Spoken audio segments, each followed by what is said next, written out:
Okay, this is the intro to the modeling section of the course. We're going to do the 3ds Max stuff and the Marvelous Designer stuff all in this beginning section of the course.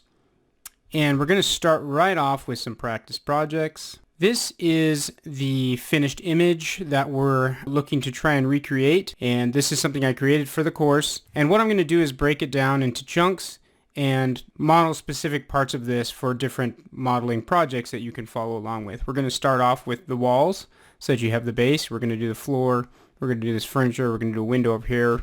Then we're going to do curtains, cushions, and various other things. And then I'm going to direct you where and how to kind of fill in the space with lots of entourage objects.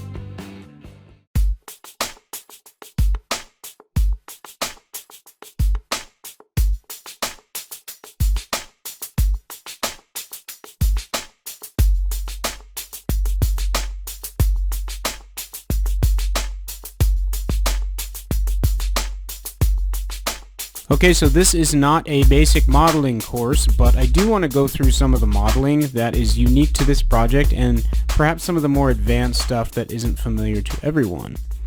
So let's take a look at my finished scene here and what we've got going on inside. And that. Okay, so there's the whole scene right there. And you can see the walls are just created with basic polygons. And I extruded big openings in it for the windows. And I actually closed that window off because I wanted it darker in this other room so that it really has kind of a shadowy feel in the front, and then it opens up into this very bright room. So you can see right now the windows are not modeled. This credenza back here, or buffet, whatever you want to call it, is not completely modeled. It's just kind of a box. So in the finished image I'm using as the promo image, or as the finished result here, this is exactly the model I rendered from, so it's not completely finished, as you can see. So we'll finish some of those things. I want to look a little bit at this wall here and how I created that. Again, the outside is just basic polygons, and I kind of created this one and bridged between them to create a closed off opening, and that's to keep the light out, which is of course important, and that's just the basic shell. And then for these panels, let's look through the view. We can see these panels here. Let's isolate them and take a look at what I did. These are actually very easy to model. Okay, so what I did was I took a box, or a rectangle I should say, standard primitive shapes. Okay, go to rectangle, convert it to an edit spline by right clicking, and then I just created a basic profile like this. We'll say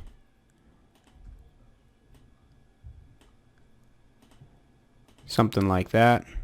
Okay, and then bring this out and close it off. Close spline, yes. Let's go into the vertice mode and line this all up. Okay, and then take these and make them something like that. Okay, so there's a basic profile. Let's take this and make it a Bezier corner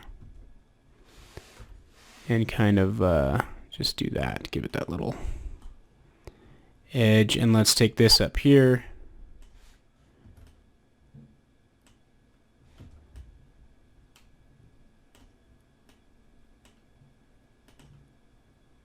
okay, something like that.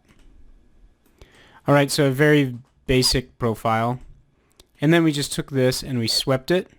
I have the sweep modifier here, as you've maybe seen in some of my other courses, and if all this is too advanced for you, then you can go back to my other courses, which are more beginner. I expect some sort of knowledge from you from either previous courses or just from your own knowledge of how to model and all the things that I'm doing. So I'm moving through this pretty quickly. Take the edit spline, and you can use sweep right there and use a custom shape. Pick this one we just made, like so. Make sure everything's working right. You can see that there's some weird creasing going on right there, and that's because of smoothing.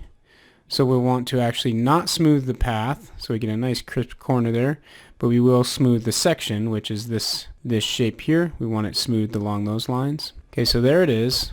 Okay, once you have your spline and your sweep made, sweep is just a modifier obviously, but let's convert that to edit poly. Now we can take the borders, and it should be, actually we made it a closed object, so there is no borders. But if we delete these back faces, then we will have a border right here.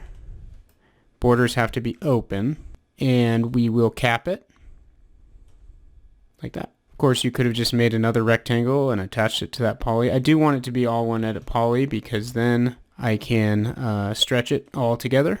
So now what we need to do is turn on our axis constraints, move only in the X.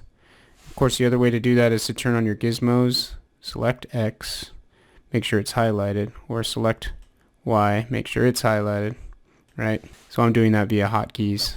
Okay, now that you have that one panel made, you just need to move into place. Well, actually, let's do it right over here. You can delete this now. And we select the entire element and copy it over. Clone to element is what we want. Don't want it as a separate object. Okay, and then we can clone it one more time. And the nice thing about this now is that we can stretch the whole thing together like this. We can make that center panel bigger, right? And then we can even take all three of these elements and copy them down like so. Get them in place with our snaps on. I'm using hotkey S to turn on and off my snaps, as you can see. I really want this at 2.5D snap. Okay, I had a little glitch in my computer and it shut down what I was working on, but that's okay because we were already to this point basically where I'd copied it around with my different edit poly elements. And then you can just take the same thing, take the same kind of panels, rotate them around 90 degrees to make the next wall, and just follow along that outer shell that's created with edit polys to keep the light out, as I said, and just cover it in these panels. So for this part right here, that might be the only complicated part, but obviously what you can do is just continue, take these elements, rotate here,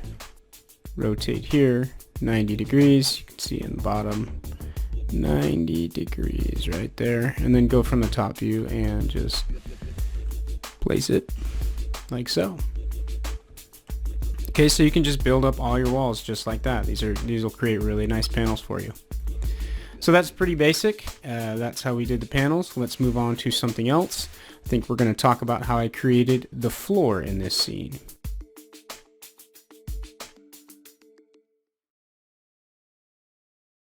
Okay, now let's take a little look at how we created this beautiful floor down here. It's not super complicated, and I've actually shown how to do this before in some of my other classes, but let's go over it here. It's a little bit of advanced modeling and some tips and tricks that I know just from creating a lot of these. Okay, so all this is one object, well really one element of a 3D poly copied around a bunch of times, but there's a few things that we need to do to make it look really nice. One thing is I added a little bit of extra modeling into there so that I could put a noise modifier on it and add a little wave and variation into there. And then you can see I have a material by element, which makes it so that I can put the different material elements on there, making a random texture going throughout the floor. You can see that I created this in a small panel, and you need that to be big enough so that you don't see this visually, you don't catch the repetition. So you can take this panel and copy it over here and then maybe mirror it so that it repeats even less often. Okay, but you need enough variation in a big enough panel so that you're not going to catch the tiling and the variation. So to create this from scratch, what you would do is take this and say rectangle and create a rectangle. And we want it to be exactly 4 times as long as it is wide, like that. So 2 feet long, well, 6 foot long, 2 foot wide, but really this way, 2 foot long, 6 foot wide. Okay, that's our rectangle, and then we can put a simple extrude on it, which I have a button for here. You can also find it in the modifier panel here, extrude. And we'll say that we are going to extrude it 0.7 inches.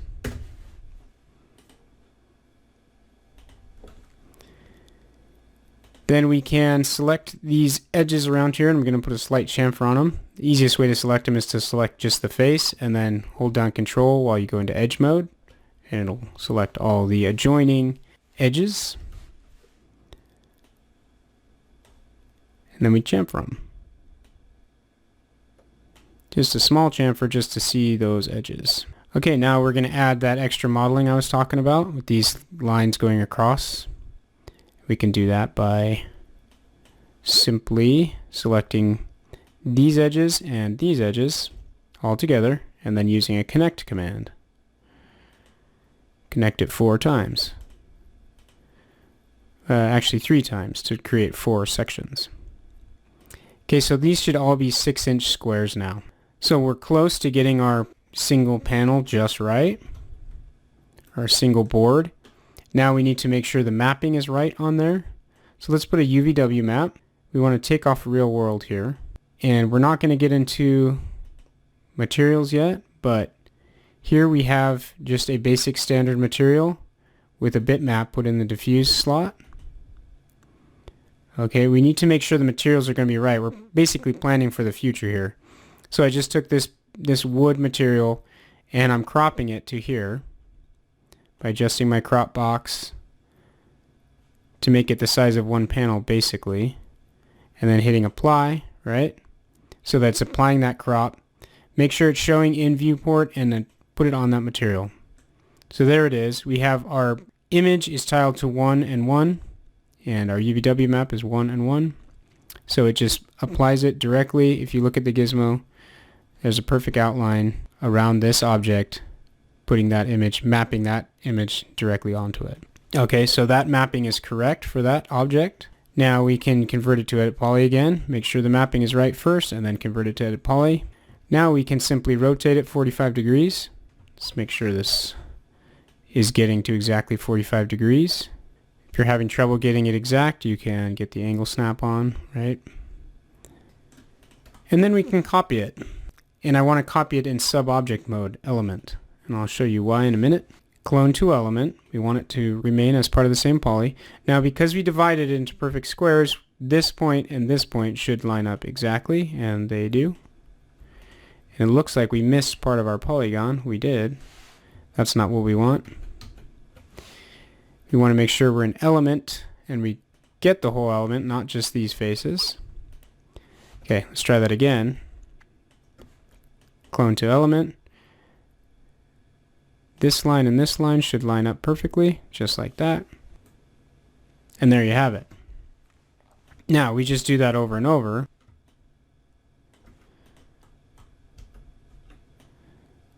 And the more we get, the faster they reproduce. Okay. Now the mapping is going to be the same on all that, but that's good. We want the mapping the same. We're just going to change the material, right? And it's going to be the same size material, so it'll still work. Now we simply want to take this and continue copying around.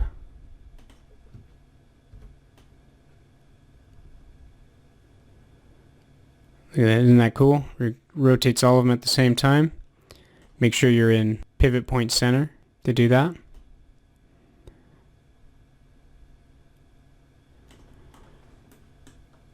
So that it takes each of them and rotates them around their own pivots.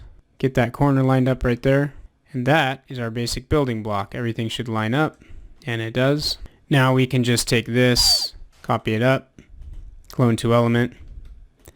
So we have our basic panel. We need to move this into place. Make sure everything lines up here.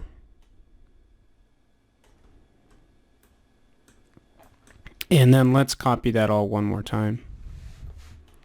And we'll have a big enough panel that there won't be really any repeat that we notice. So there we go. Now you might need to clean up your edges so that it can repeat for you this way, but no, there we go. So now we can just copy this around. Boom, we got this huge floor, right? That's too big of a panel. We don't need it that big. Okay, now the only other thing we did, or I did, to this floor was, one, make a way better material, but we're going to be doing that later. I put a slight noise modifier on it in the Z direction only. Okay, so scale that noise modifier down to, let's say, 0.5. Make it fractal or not. You might need to experiment with this a little bit to see what you want. But then just in the Z modifier only, you can take it up, say, 4/32 of an inch. That's probably plenty, right? And that gives you just that waviness in the floor. See, like right there, that edge sticks up a little bit much, right? And that's great. You'll notice that'll be very subtle, but you might notice it if you know it's there. If not, it just adds to the realism. And you can go as high or as low as you want. You can see that the floor is getting a little too deformed there now, obviously. But that is just enough to add a little bit of very, very subtle reality to your floor, okay? And then the last thing that we do is add a material by element, which is right here in our modifier stack. Okay, now we make as many material elements as we want, and then we hit random distribution and turn it up to that same number. So if we make 6 different board materials, we put them all in one sub-object material, and we turn this up to random distribution 6. Okay, so over here, let's look at this one. The material, there's 8 different types of boards. They all have the same mapping, but they're different images. So different images mapped in the same way onto these boards. And there's 8 of them. And so it's randomly distributing those 8 different materials throughout these boards. If we were to do that with our material here, our standard material, we would look, well, let's look at the existing one. Okay, there's the 8 different materials. They look terrible in here because my rendering's set to standard right now. And these are Vray materials. But there's the image, okay? So all I did was basically take this image. Well, I set up one material, right, with that image. And if you look in the reflection, it's cropped in the exact same place, but it's a reflection map now. Well, let's do it so we can see. Okay, so take this, copy, paste it into your specular. Again, it's got the same crop. This, you would change this now to a reflection map instead of the diffuse map, but we'll use it just as is right here. There you go. Then you could do the same with the noise map, or a bump map, sorry. Okay. So there you go. You can change the maps to whatever you want, but you've got your material set up there. And then what you need to do is just turn this into a multi-sub-object material by going here. Keep old material as sub-material. And then just copy this, right? You can actually just drag it like that. And you want to copy it not as an instance, but as a copy. And then what you do is take this one and say, okay, now let's take this diffuse and slide it up to this area, or this area right there, okay? And then on the third one, and you might adjust your reflection settings a little bit for that one too, you just make these things have slight variations and take in a different part of your wood map. Or you can make completely different materials for each one if you wanted to do that too. That is all okay. But in this example, we're just going to do it like this. And we set up, let's see, make sure you set your number to 3 here, so you don't have a bunch of random black materials in there. And then you set this to 3, right? Make sure each one's showing the diffuse map. Okay, the first one looks like that. The second one looks like this. And the third one looks like this. Okay, so the only reason I'm talking about this now, even though it's more materials, and we're going to get into that later, but with this one you have to plan ahead. So we mapped that one object and then copied it around so it's all mapped properly already. So now we just apply different diffuse maps to it using this material by element, and voila, we have a very nicely varied floor with different looking planks of wood throughout. Okay, so you're going to need more than 3 different types of materials on there, 3 different diffuse maps. You'll want probably like 8. I'd say 6 minimum, but this one has 8. Okay, so that's how we created the floor. All right, hopefully that's helpful to you. Hopefully you picked up some tips and tricks in there. Let's move on.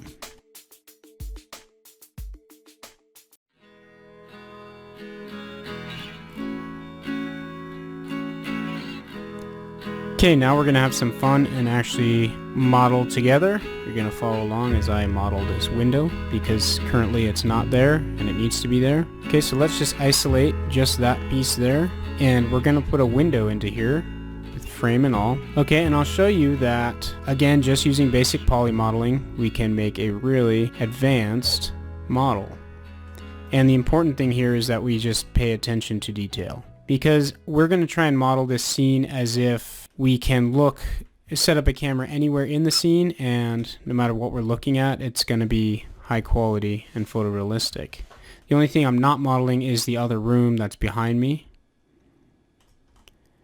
Other than that, we want everything to kind of be high quality. So if we want a shot that's looking at this window, which I sort of do, we need to make this window look really good, and it'll make the light coming through the window look a lot more realistic than just having a big blank spot here, obviously.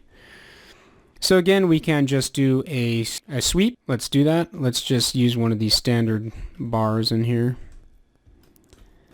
And this will just give us the basic frame. Again, with the sweep, we don't want to smooth the path, and it's a little bit thick for us.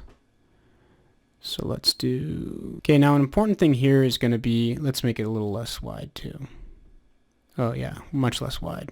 Actually, there, and then we'll just slide it to the outside. Okay, there. So there's a basic frame. An important thing here is going to be to look at reference images. So I'm going to go ahead and find those, bring them up on the internet, and then we're just going to carefully try to model a fancy looking multi-pane window here based on those images. Okay, I've found some images, no great ones, but this is basically the kind of look I want to get right here. I think I'll do a double window with a column in the middle and make them double hung. That's okay. So they'll have tracks on the side. One will be offset from the other, and they'll have these actual, and they'll look kind of like this with the actual window panes going on here. Actual separated glass in the window. And yeah, so that's a close-up. Obviously, it's not going to look that antique because we're doing more of a fancy scene. These are more modern windows, although that's the kind of look I want.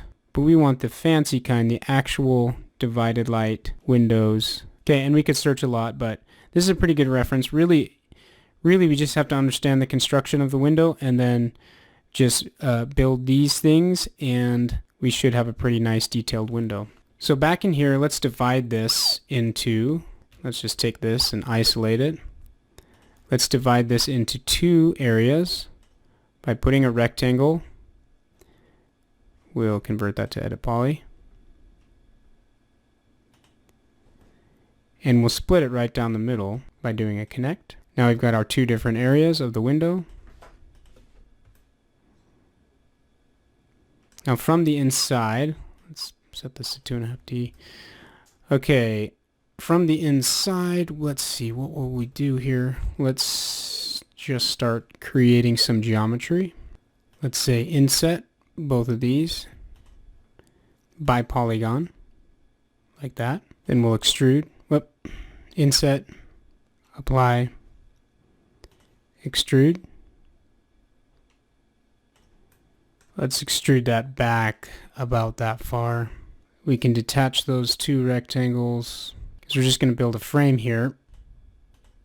Okay, so there's a basic frame. Let's put some tracks in there for those windows so they can kind of sit in there. I think what that construction would look like is something like you'd have a track for one window,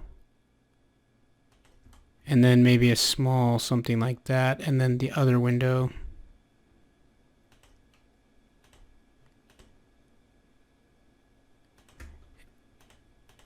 Something like that.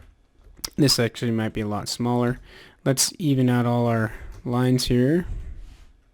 Yeah, and then what we'll do is round some of these edges so that we don't have perfectly crisp edges, because again, we're paying attention to detail, trying to put slight details in that add realism. So let's chamfer those edges a little bit.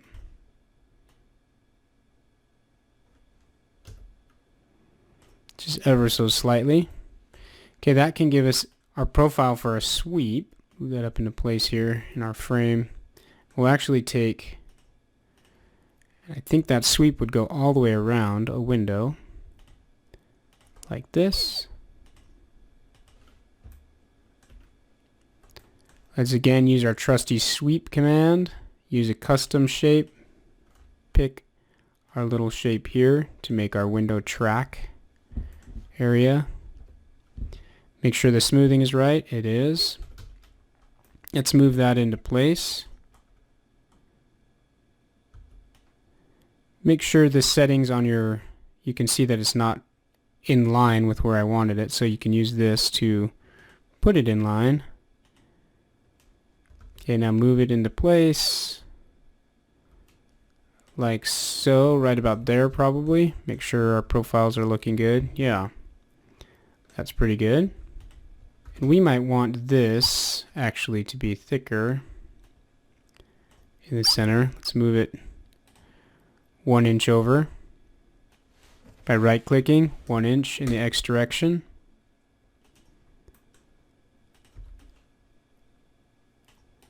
Move this -1 inch in the X direction. There we go. -1 inch in the X direction, and then take this and we'll adjust our sweep to fit in there properly. And we'll just do this on one window obviously, so that then we can instance it to the other window. Okay, so there's our track for our window. Now let's build one window. Again, we can get the right size by creating a poly here, splitting it in half. Connect. Now if we take just this one part here and build a window out of it, let's delete that part. We know it's going to be exactly half the width that it needs to fill up.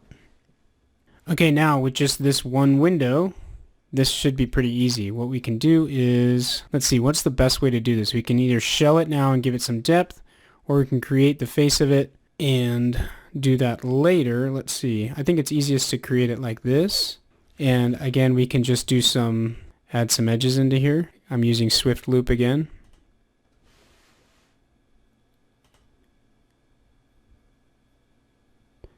And probably right about there.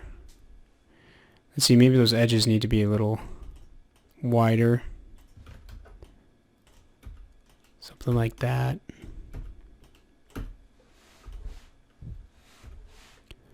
Okay, so there's the basic shape of the window, and then we'll cut it into various different window panes by using the connect tool. So get us an even split.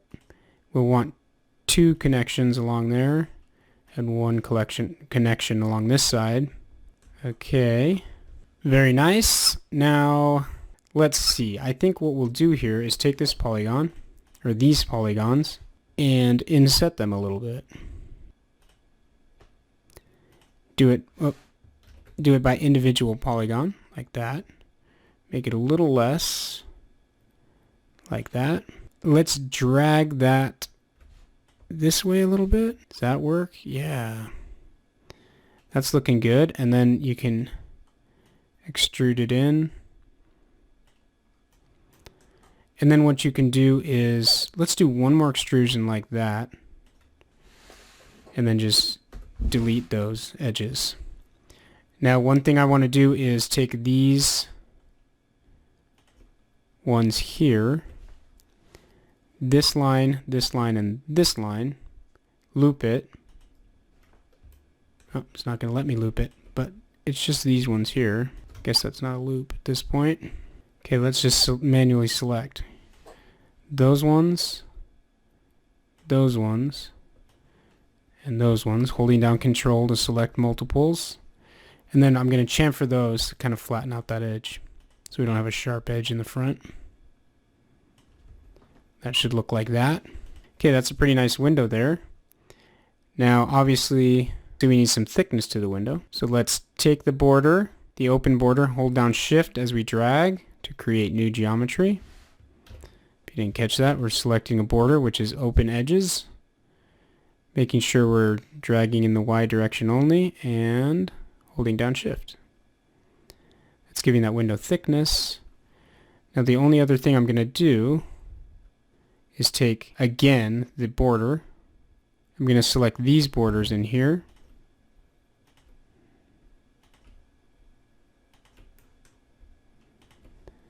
and then hold down Control while I switch to face,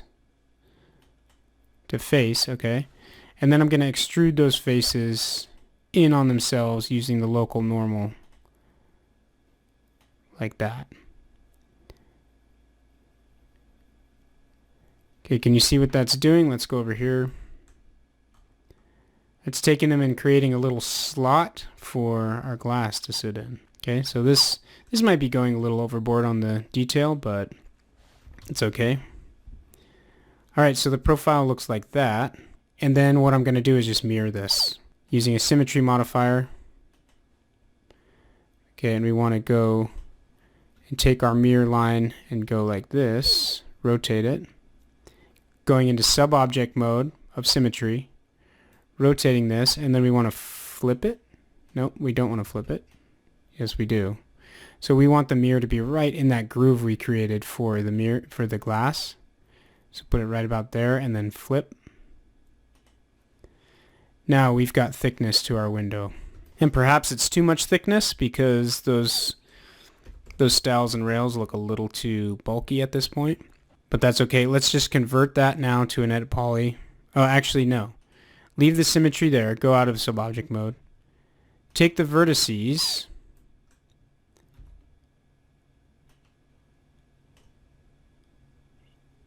Let's see, we don't want these ones.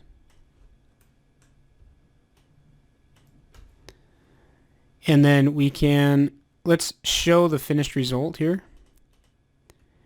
And as we have that showing, we can drag in to make our stiles and rails the right size.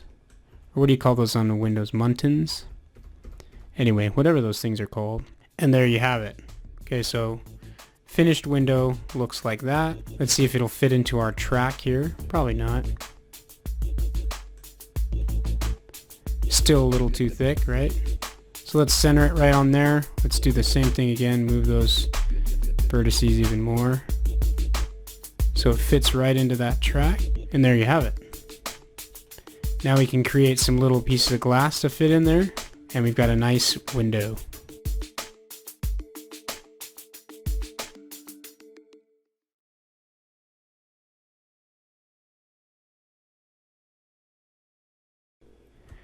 Okay, I'm putting a little more detail in this window. I selected all the edges around the outside of this window frame here and also on these corners there, and I'm just going to do a simple chamfer on that, like that. Soften that edge a little bit. And there we go. Let's add our glass into here by just making a rectangle, and I think I'm going to subdivide it a few times. So the glass is going to go right into this slot right there, like that.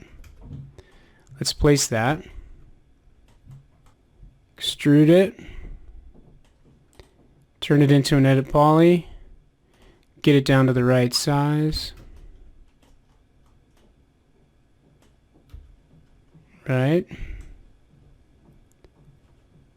Drag a little more. Drag it up to there. That's right in that little track there. And then we don't want it to be perfect glass, right? So we can divide it up this way by doing some connect. Maybe like that, and maybe like this. A few more this way. Now we can just add another noise modifier. Add a little variation to that glass. And this time we want it in the y-axis, right? No. X, no. Z, yes. So we need to scale it down, obviously, and then turn this way down. Add some really slight waviness. Let's make it just the slightest, 3/32. Just some slight waviness to that glass. Let's make this even smaller, like that. And there's some slight waves in that glass. Okay, that's perfect. Now we can copy that around.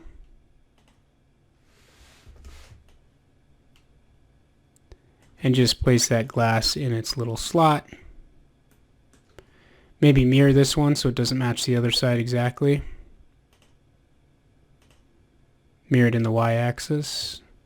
take this one and let's mirror it in the x-axis. Okay, and then let's just copy those up. There's our window. Pretty nice. And now what we can actually do is just collapse all this to an edit poly and then just go in and attach this glass. And just keep it cleaner and organized. Okay, so there's one window, and the second window is coming right up here.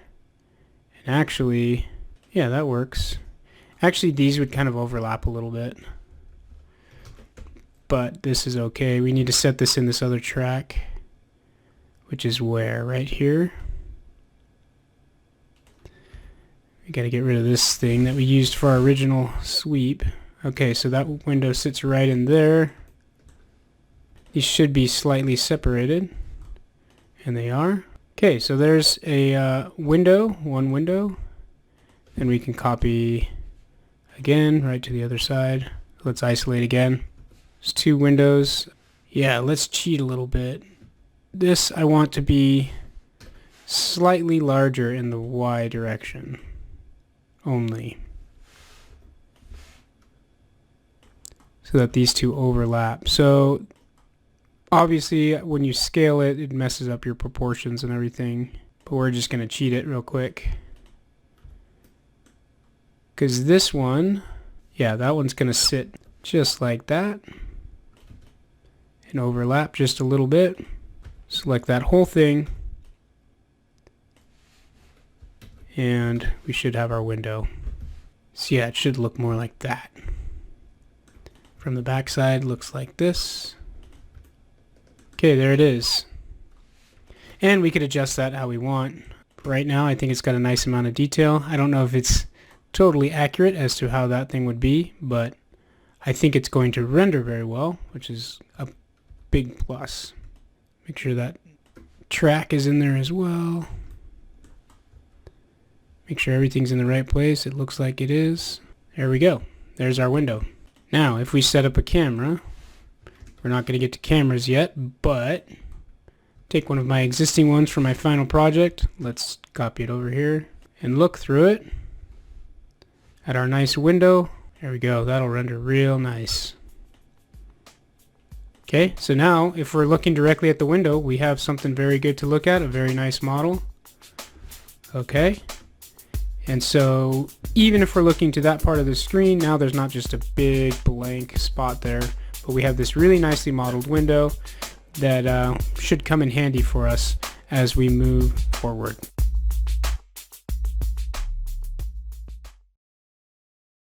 Okay, when we last left off, we had made our window, which is looking pretty good. Now I want to concentrate on this little side console over here, which is going to look basically like this. Okay, here we go. This is West Elm. There we go. There's our console. So I've adjusted the size of it to be a little higher so it's not such a low slung piece of furniture, because it's meant to be a media console, but we're using it kind of as a buffet, but it's going to be the exact same style. So I'm going to use that as my reference, and I've just made the size whatever I want. Okay, so you can see we're going to have drawers here, we're going to have sliding doors over here, and then just these simple legs, and then we're going to have to map it nicely for the wood. Now I think what I'm going to do is just start from scratch on this and use this as the basic shape, and just show some of the modeling techniques that I would use here. If you want to know more about building furniture, and especially like organic furniture and just high poly furniture, I have a class all about that, and really it deserves its own class because it's a lot of information.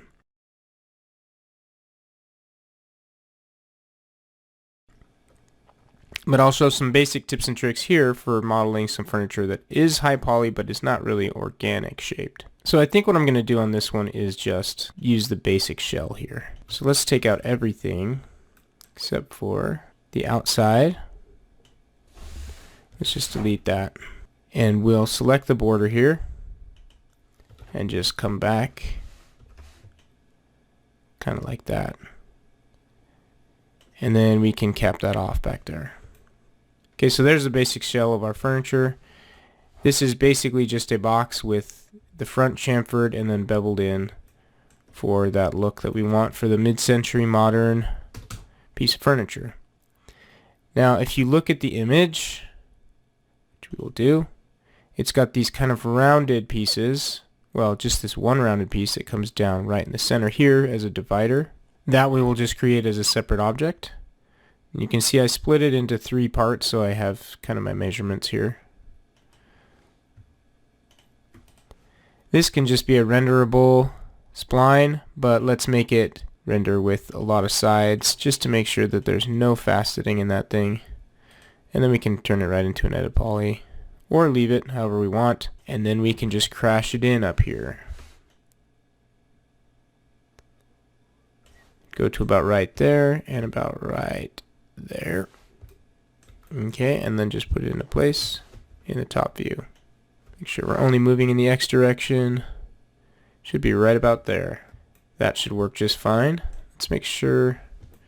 Yeah, I should have left it as a spline so I could adjust the diameter and make sure that's right.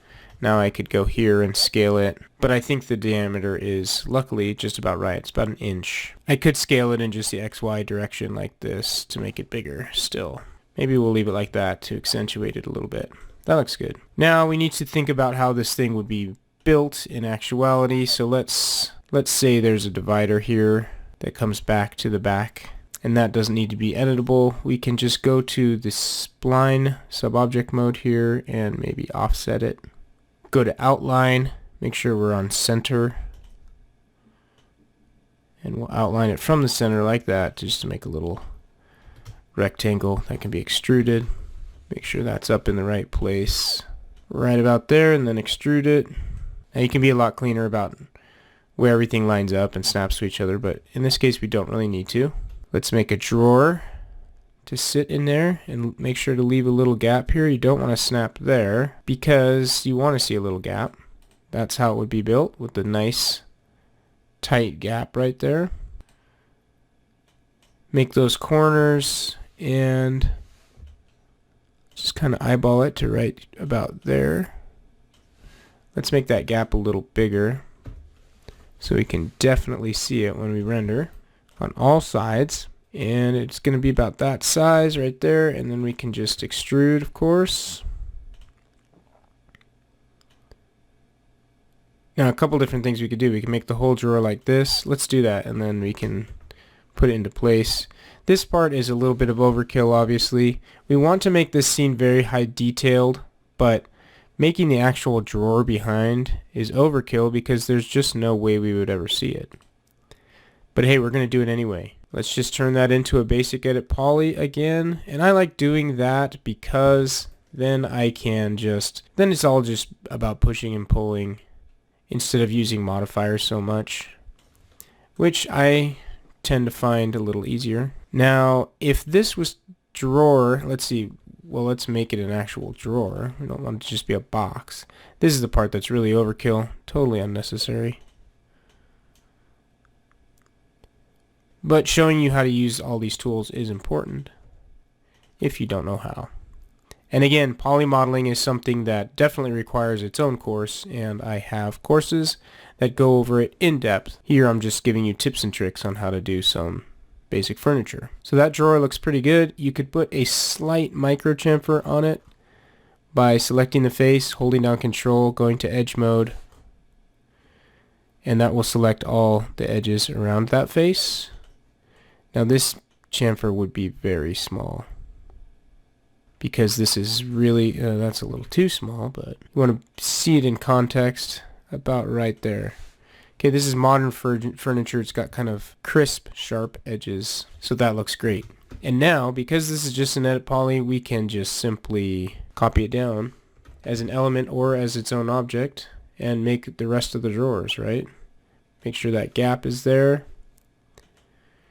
Now the bottom two, we will split the difference between this space here, and it's a little taller than the actual piece, so these drawers will be pretty big, probably right about there and right about there. So that's pretty good eyeballing. That'll work just fine for us. Okay, there is the front of the drawers. Okay, now these these track doors over here, these sliding doors. Let's make a little track for them, right? Let's go to our side view here, and let's just make a rectangle about like that, and then convert it to an edit spline. Go into vertice mode. I always like to make these all into corners, like so, and then get this in the right place, and we can just make that a renderable spline, and go to rectangle, not radial, obviously. Let's slide it into place. It's obviously way too big right now, so let's just start adjusting till that track looks about right. Let's get that down to the right size. Continue to adjust, continue to adjust. Okay, that's not in the right place actually. So let's go back to our right view. Make sure our rectangle's in the right location. Make sure we're in subobject vertice mode. Okay, I don't want it to be quite so thick still. Should just be a real tight little track for our door. And let's put it right out here on the edge like that. Okay, convert to edit poly, because we're going to use some poly tools again. I love the poly tools if you can't tell. So select that one edge there, and then we can just do a ring on it, like Beyonce said. Put a ring on it. You guys know about that. Okay, here we go. Yeah, ring and connect. So we went to the connect tool, brought up the dialog window, and we're connecting it twice, and let's slide it out to the edges like that, about like that. Okay, so if these are tools you're not familiar with, then this is a great primer for you. Okay, chamfer, that's not what we want. Okay, so those two, yes, that is what we want, chamfer. What I was starting to say is this is a great primer for you, just to show the basic ways in which you can use all these tools. They're all super handy. Okay, so we're taking those new loops we made and we're chamfering them just to spread them apart, basically. So now we have track 1 and track 2, and what we can do is take these edges, ring again, and what that's doing is selecting this one, the one over on the side, all the way in a ring, okay? Basic poly modeling stuff. Then hold down Control and select face. Okay, and that selects all the faces that are attached to the edges that I previously had selected, which is exactly what we want. And now we extrude it slightly, ever so slightly, by local normal. Okay, it'll start at 10 by default. If you right click on that, it'll set it to 0 for us, and then we can go a little bit negative. Okay, so right about there. Okay, now we have our tracks for our doors perfectly set up, and in the next video we'll add the doors, we'll add some hardware, and we'll add some legs.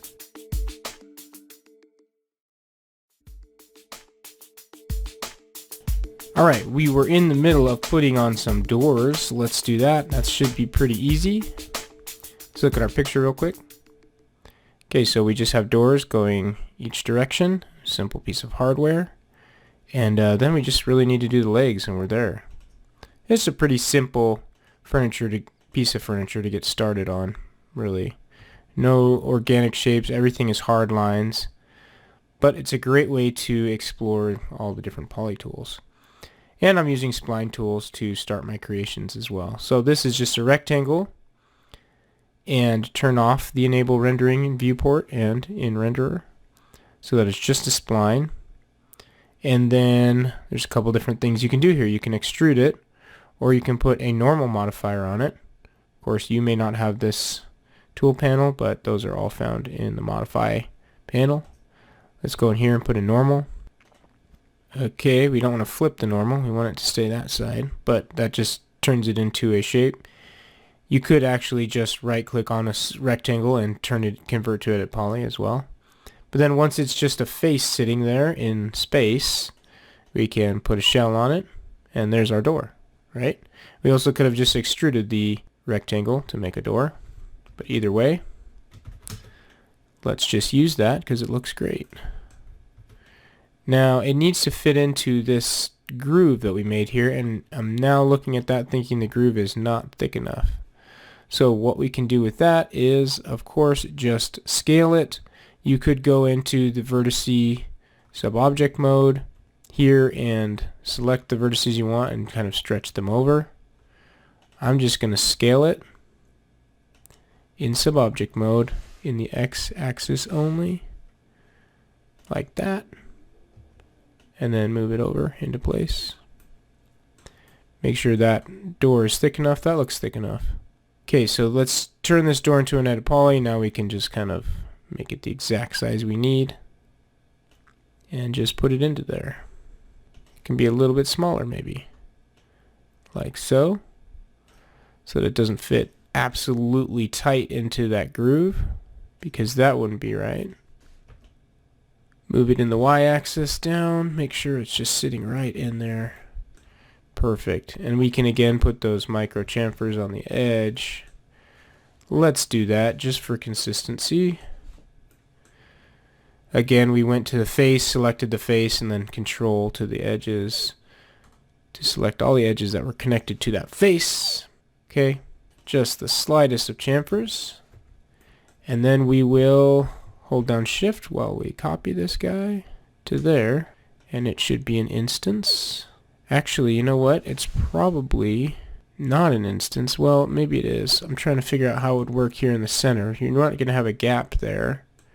So this would be a little longer than to the halfway mark. And since these are an instance, these are instances, that one now just got longer over there. So if we just move that down like so, now we have some overlap there right in the center, which I think is exactly how it would work.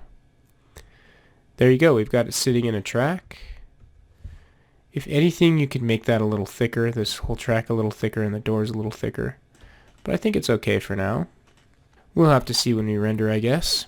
Now, the hardware is luckily super simple. You'll find that modern furniture is oftentimes much easier to model than traditional furniture because there's not a bunch of curves and things like that on it. Let's check this line right here to make sure that's right. Yep, that's right. The drawer goes right up to it. Okay, so the hardware can be very simple. We could just probably make that with splines. Let's take one of these doors to be right about there. And we'll just make a spline coming out like that. Let's look at it from the other view. Well, let's leave it down here so we can see it. And just go to the modify of that spline and enable it in render. Radial, of course. Make it small. Something like that. And then we can convert that to edit poly and take that as an element, sub-object. Copy it up.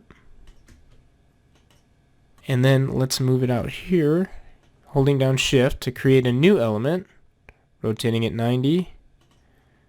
And now take it, move those vertices up, move those vertices down. And this handle is actually bigger in radius than these little stems that hold it on. So again, in just the XY axis, we will scale like that. Make sure and scale in sub-object mode. Wouldn't work otherwise. Again, move that into place so that they're definitely overlapping. We've got a nice little overlap there. Now in these ones, there's definitely a beveled edge. So we can do that by just selecting the face, holding control. Actually, when you take a spline to create your polygons, it will get these faces down here that you don't want. So actually, it would have been better to do it as a circle extruded because that makes a cleaner end cap. I just went in there and selected those edges and hit remove, but that may or may not be clean when we try to do our bevel. I'll show you what I mean. Actually, so this time let's do, instead of bevel, no, instead of chamfer, we are going to use bevel. So let's just up and in for our bevel. Okay, and that should have happened on the bottom face as well. So that's perfect. So we could have selected all those edges and did a chamfer, but instead we just selected a face and did a bevel, and it's nice and clean. Perfect. Now we move this handle into place, and we can see that it's already too small because I am not looking at reference dimensions. I'm just kind of eyeballing things, and that makes it too small. It's actually a pretty hefty little piece of hardware there. So let's actually just scale the whole thing up in sub-object mode. Make sure we're scaling in all directions here. It's actually more like that, isn't it? And then actually, let's see. Let's make sure the radius is right, and then we can stretch the height of the whole thing. Like that. Let's move these closer to the ends a little bit. There. So there that is. Let's move it out so that it's at the right place. Right about there. That looks close to correct, I think. Yeah, it's probably a little squattier than that. So let's make it a little squattier. Probably right there is what that looks like to me. And obviously if you have two monitors, I would suggest putting the piece of furniture up on your other monitor so you can just look at it while you're building. I don't have that luxury while I'm recording a screen. Okay, actually no, we don't want to copy that in sub-object mode. We want to copy it just as an object. Yes, just like this, and make it an instance. Put it over here, move it into place like that. Okay, if anything, those could afford to be a little beefier, but for now, we're going to accept that. And yay, we've got the same hardware on the drawers as well, so that becomes very easy for us, doesn't it? Small victories, especially when you're on deadline and under budget, or under the pressure of a budget, I should say. Little things like that are great. Because building furniture can be one of the most time-consuming things that you do. It's also one of the most fun, but it can kill a budget real quick if you're doing a bunch of custom furniture. Okay, we've got all this. Let's cut to the legs. Okay, on the legs, these are going to be really simple. It's actually just a kind of a cylindrical leg at an angle and then just boards attaching it. So that's very easy. Let's create one and then instance it around. It'll be a circle about that size, not enabled for rendering. Get it up here.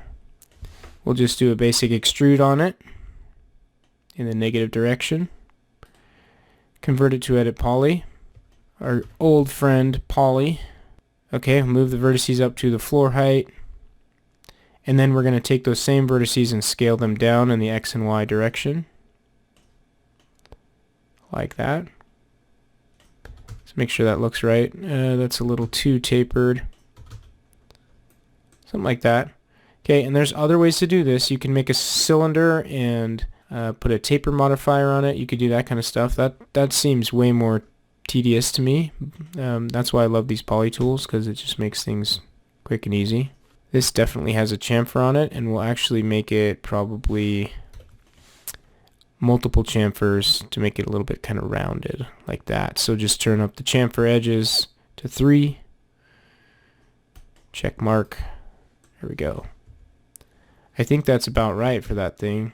Now, it just has a rotation on it. Fortunately, our pivot is in the exact right spot to rotate it like this, right? If it wasn't, then you could go into this tab here and go to pivot and affect pivot only. Then you could move it. So if you wanted to rotate it from here, you could do that, right? Rotate around the pivot. Make sure that you're in use pivot point center as your rotation point. But we actually want the pivot there, and we can rotate like that, and we can rotate like that. So it rotates in 2 directions, like so. The only problem is that now it doesn't quite intersect at the top. So let's actually, well, let's look at how this works here. Yeah, I've got too much tapering going on, and it's just kind of flat on the bottom. It's not actually a rotated thing. So let's undo that. This thing is looking too thick, first of all. It's much more slim. And I think it's got more of a shoulder on it. Let's do one line here like this. Scale that one out. I think it's more shaped like that. And then you can either, let's see, you can do a big chamfer on this to smooth it out. Like that. That's good. You could also do a turbo smooth on this to make it really, really smooth. Turbo smooth. But then you'd have to address the edges up at the top, which would be, the easiest way to do that would be to just remove that face up there. Then the turbo smooth won't try to round that corner, and it'll just stay flat. Like that. Okay, now you've got a really high poly object, and it's going to look really smooth. And it's going to be hard to work with because it's got so many faces. So let's actually take that off. And I think what we could do here, how about we look at a FFD modifier for this. That'd be a pretty good modifier to use. Instead of rotating it, it actually kind of like slides to the side. So what we can do is an FFD modifier, 4x4x4 is fine. And what this does is transform things without using transform. So we go to the control points, and you can take those control points and kind of slide this thing over. So let's do that for each part of this. Make sure it's kind of a straight line coming down. Now from this other side, we will do the same thing. Make sure it's going out about the same amount. You can see how that does a nice little kind of soft transform on our object. This wants to be straight. So watch your control points and make sure they're coming down straight. I've got kind of a little shift in there, which I don't want. That's about right. And that's about right. Okay, you can convert that to edit poly now, or you can leave it there so you can come back to it later. I'll just convert it. Does that look right? It looks close.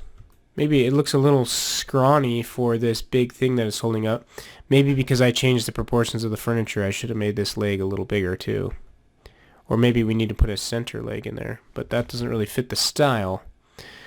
Okay, so what I can do is just kind of scale it up in just the X and Y like that. And that definitely looks better. Okay. We will accept that. Some little weirdness going on here. I don't really like the shape. I would go back and remake it if this was for a final project, but you guys have seen the tools, so we're going to move on. And I think it'll still look really good in the render.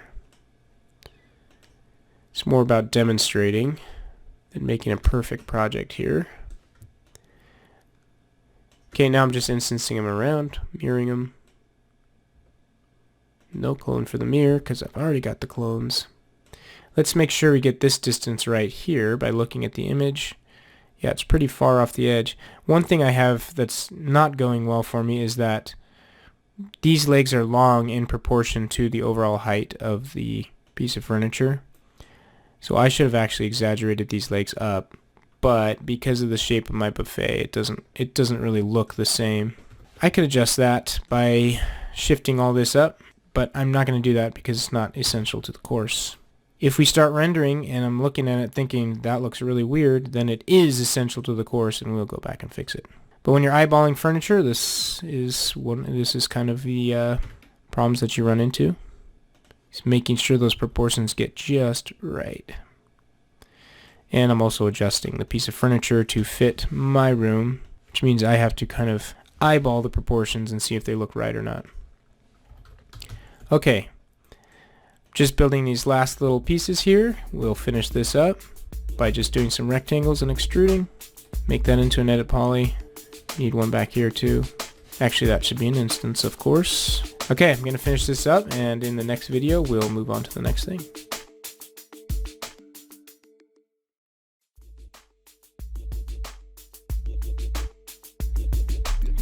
Okay, hold on a second. I thought I could just leave it as is, but I can't do it. So we're back for 1 second.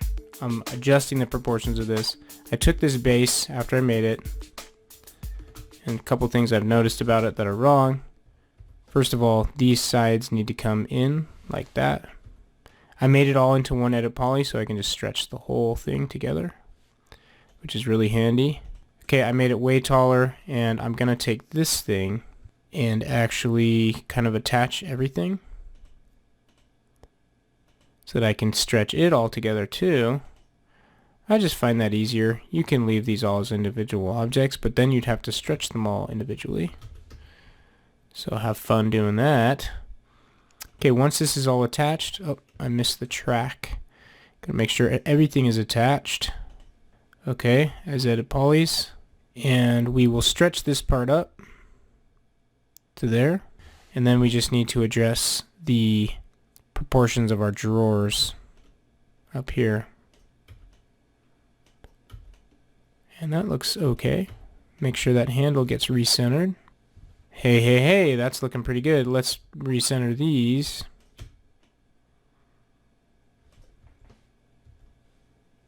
Oh, we missed one thing right there. Let's make sure and just attach that. Just to remain consistent here. And we'll just take those vertices. That's that wall between the drawers and the sliding doors. Now, our console looks pretty nice. Let's make sure this side is the same distance as that side, based on my highly accurate eyeballs. Close enough. Okay. These look not quite in the right place. Remember, those will remain their own elements, which is nice when we want to go back and put like materials on and everything like that. We'll need to be able to select the individual pieces, which we will do by making strong use of the select by element tool. Okay. Or really just the element subobject. Alright, I think there it is. Yeah, that's a pretty good console. And let's go back into here. Look at some of our cameras, which we'll be talking about how to set up later. A lot of stuff there on that table. Okay. There's our console. That's looking pretty good. Okay, so our model's coming together. We've modeled some of the more complicated and interesting things in the scene. Let's continue to move forward.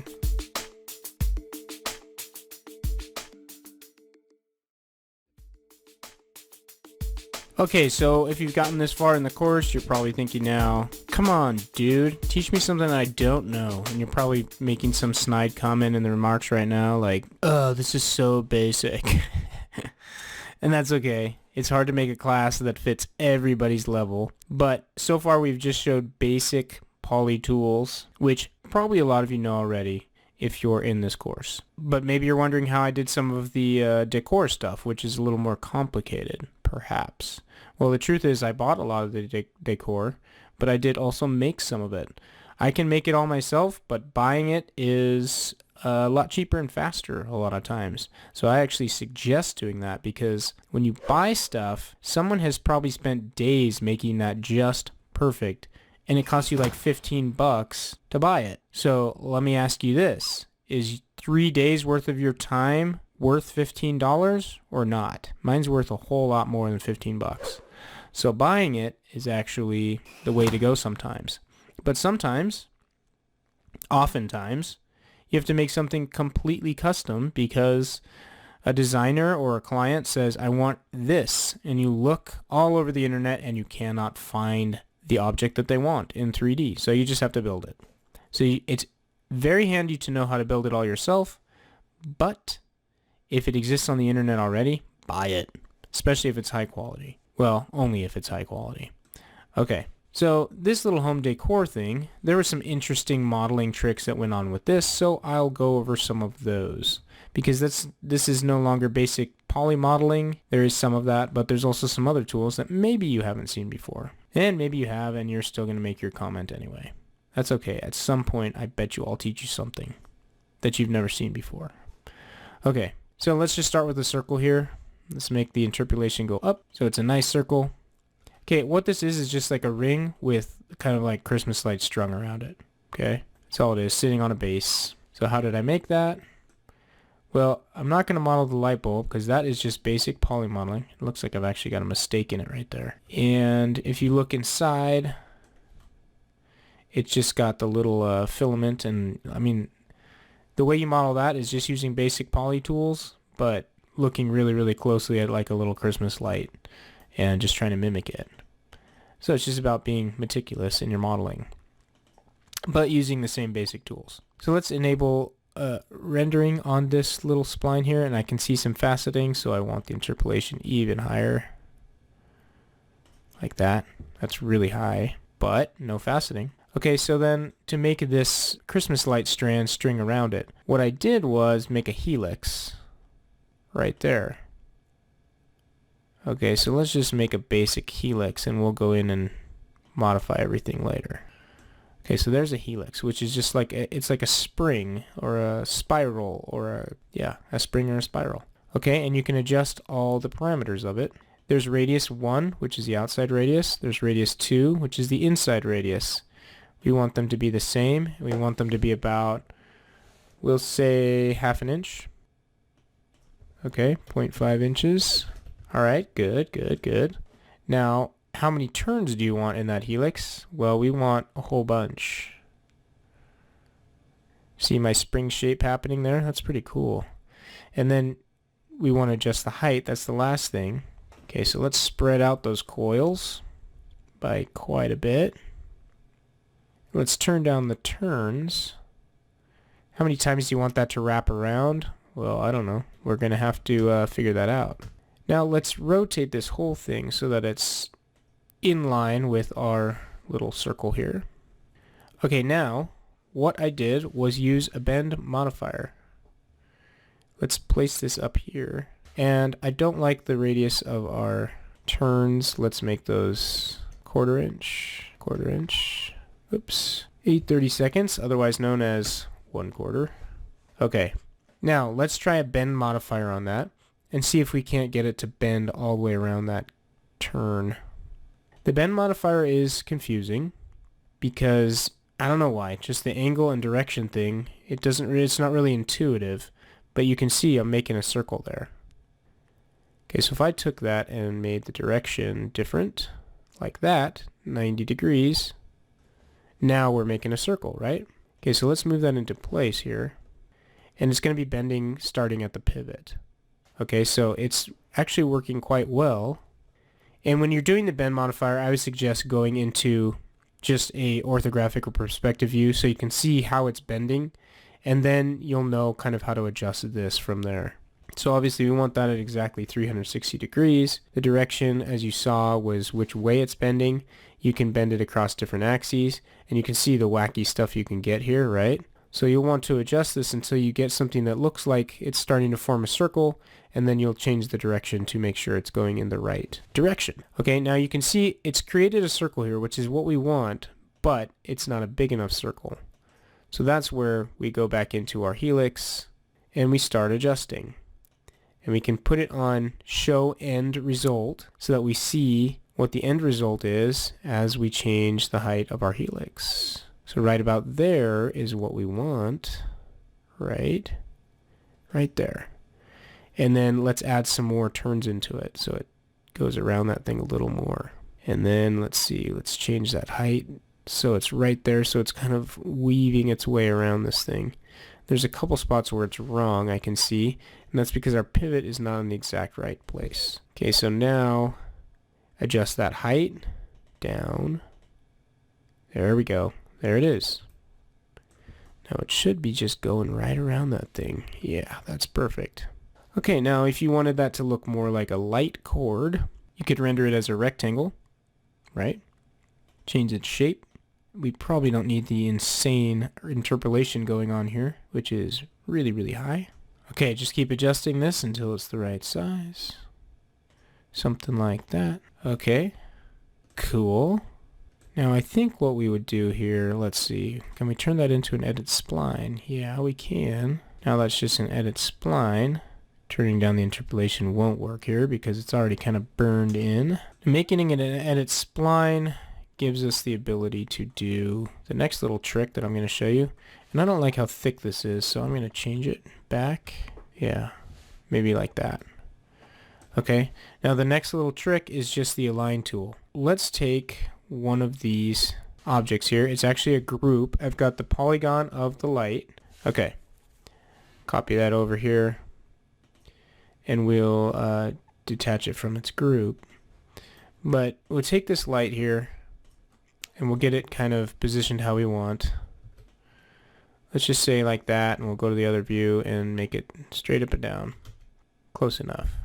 It doesn't actually need to be right on the money, because what we're going to do is, all that is a group of the polygon of the light and an actual light grouped together. And then we're going to take the pivot of that object and make sure it's right there where we want it to connect to the wire. Okay, that's where we want to put that pivot for now. Make sure it's aligned properly with that thing. And we will just take this group and we can go to Edit, just kidding, Tools, Align, Spacing Tool.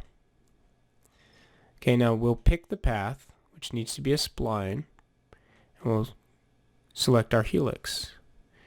Now you can see our count is at 3 right now, so it took that at its pivot and copied it around on our helix, which is absolutely not what we want right now, although it's close.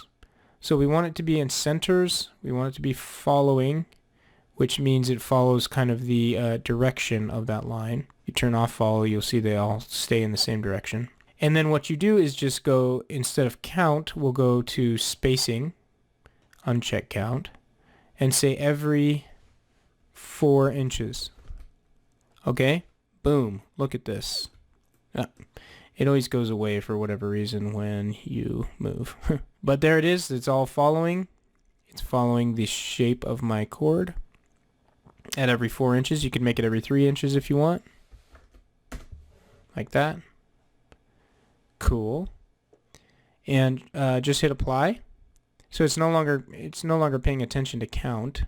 It looks like there's 25 there, but really it's just putting as many as it needs to have one every 3 inches. And apply it. Okay. Now, with the pivot being where it is, you can also go into the local pivot of it and adjust them individually now that they're here. Okay. So like this one is going through the metal hoop, and we don't want that, so we can adjust it. You can check them all, make sure none of them are.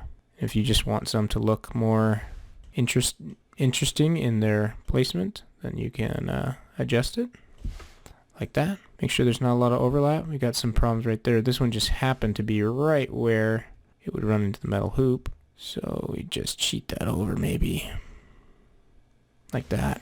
Oh, just kidding. It was in the right place. Yeah, that's right. Okay, so anyway, that's the spacing tool. That's the helix tool. That's the bend modifier. Just some more tools for your toolbox. Okay, the rest of this was just made with basic poly modeling. But this is not necessarily something that I would put in this room if I was actually decorating it, but it was an interesting kind of model to make. And these little lights add a little interest to the scene as well. So that's kind of a cool thing. And you know, these are the kind of tools that you'll use when you're making little knickknacks and things to fill up your room with. But again, if you can buy it, go ahead and do that too. Okay, hopefully those tools are helpful for you moving forward.